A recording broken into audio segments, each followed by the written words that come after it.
this is again the entire lineage of kings that we have. So, around 44 generations are there, named people between Manu and Parikshit. So, some of the people have very exaggerated chronologies, like 5000 BC or 12,000 BC for Itihasas, but they are not able to look, they are not looking at the data. When you look at the data, there are only 44 generations between Manu and Parikshit.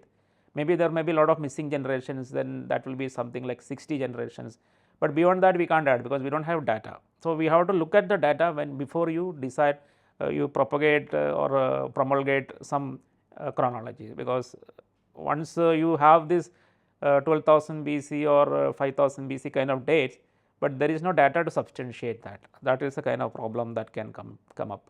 And here is another, like this the previous slide, you can see all the generations before Parikshit, and here you can see in the Puranas whatever generations are recorded after Parikshit. I mentioned about around 27, 28 generations of people. So, this actually, because of this you have a kind of certain chronology time sector in which you have to place Pandavas or Rama, etc. It cannot be going floating arbitrary to upward or downward. So, for example, there are consequences. If you put Manu in a certain date, automatically that will give you a date for the Kurukshetra war, or if you put a date of Kurukshetra war, Manu has to be dated in a particular point, because their chronology is connected, and wherever is Kurukshetra war, only limited amount of generation towards Mahapadmananda.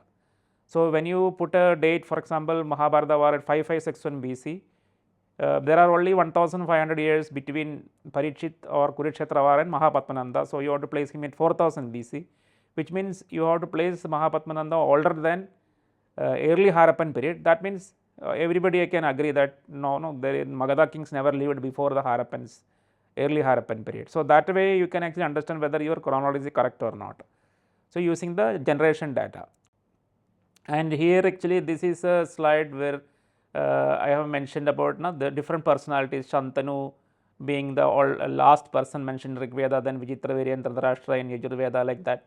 So, that also gives a kind of chronological positioning of different personalities like Parikshit, Ashwamedha Datta, and then Kshayammagga, who is mentioned in the Mahabharata, these Puranas as contemporary to this Mahapadmananda.